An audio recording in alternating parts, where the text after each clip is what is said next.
Hi everyone, I just wanted to give you a quick visual on how to do your citations for the journal entries and also your research paper. So this is the page that I've linked on our Brightspace to the Chicago Manual of Style.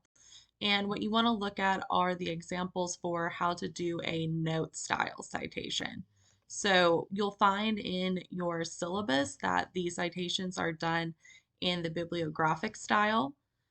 That looks like this.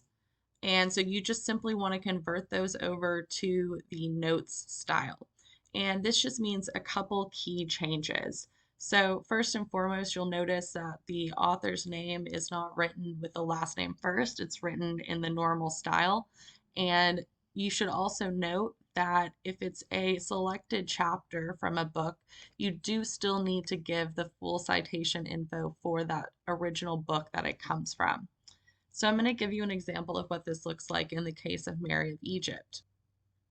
So if I were doing my journal entry and I wanted to give a citation for some quotes that I'm giving, the way I would do that is as follows. So you can see here, the Life of Mary of Egypt does not have a known author, so there is not an author's name given. However, you do still have the um, title of the book that it comes from, along with the translator and the editor of the book.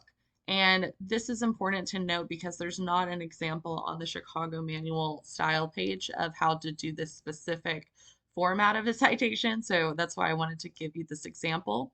And then once you give that book information, the page number always goes at the end. So if this is your first time doing footnotes, maybe you've never done it before, the way you do this is you go to Insert, Footnote, and then the next footnote following the first one just has to have either the author's last name, or since this is an anonymous author, you just need a shortened version of the title followed by the page number. So again, if this is your first time ever doing footnotes, the way you do it is you go to Insert, Footnote, and then it drops it down.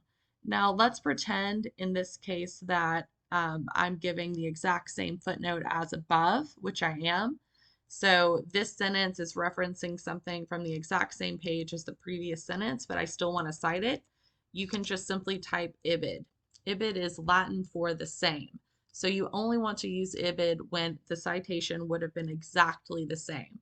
So for instance, if that citation were to actually be for page 84, I would still need to put in 84. But if it's for the exact same page from the exact same text as the one above, then you can write ibid.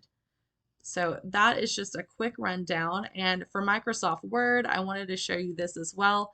It does look a little bit different. So instead of going to Insert, you would go to References, and then underneath you go to Insert Footnote.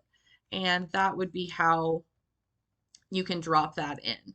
So same basic idea though, you just need to look for the Insert Footnote button instead of trying to manually type in those footnotes. So if you have any questions about this, please let me know.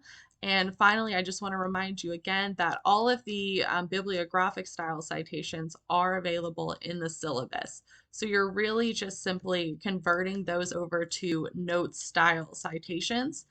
And you'll just need to determine if the citation is for a book, a chapter from a book, which is usually the case, something in translation, again, usually the case.